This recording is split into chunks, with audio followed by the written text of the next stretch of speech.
to the Caledonian Elixir.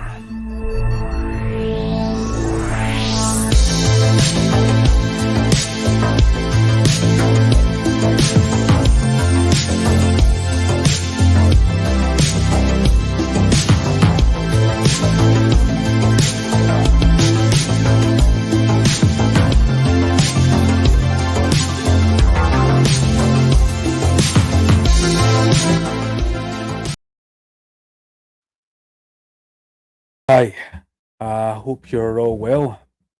The reason I'm doing this episode, and there's actually a couple of reasons.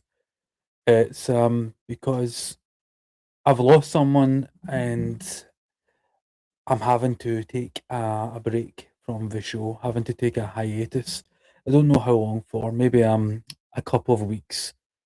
And it's Coco. Coco has been on the show many times. She's been a presence on this show actually from its inception. And the last time she appeared was on the last episode with this Barnaby. If you watch that, you'll see her. Uh, Coco was my cat, and there are a lot of people who probably think that mourning over a pet isn't as serious or as impactful as a person, but I can tell you this is having a pretty heavy, difficult, hard effect on me.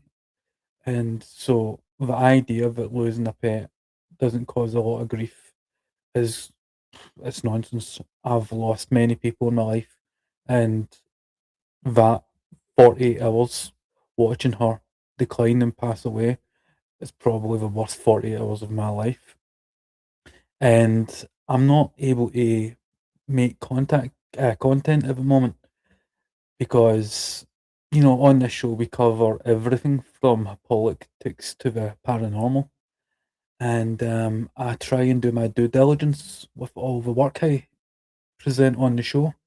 However, whenever I go into my head, I see the reflection of Coco and what happened at the end, and so I'm still trying to come to terms with it. And when I'm ready, I'll be able to properly communicate myself coherently, because even though I understand the stages of grief rationally, you get denial and anger and sadness and guilt. Even though you understand those stages, it doesn't stop you feeling it. And it's powerful. It really is. And Coco, for me, was a solid presence in my life for the last 15 years. She was there. She was there probably more than any human was. And when I would wake up in the morning, she'd be there. When I would go to sleep, she'd be there. Through the good times, through the bad times, there was a permanency about our life together. But she was always there for me, and it was unconditional, and that's something very special. And now that it's gone, it's the complete mindfuck. You got to get your head around the fact that this being that was always in your life and cared for you unconditionally is no longer there. And so I got to process that, have to process that. And when I do, I will return with um, my work again. And maybe it'll be a couple of weeks, I'll be in a better place to be able to do that. Um, so if you have watched this show before, you've probably seen Coco on it because she liked to make an appearance.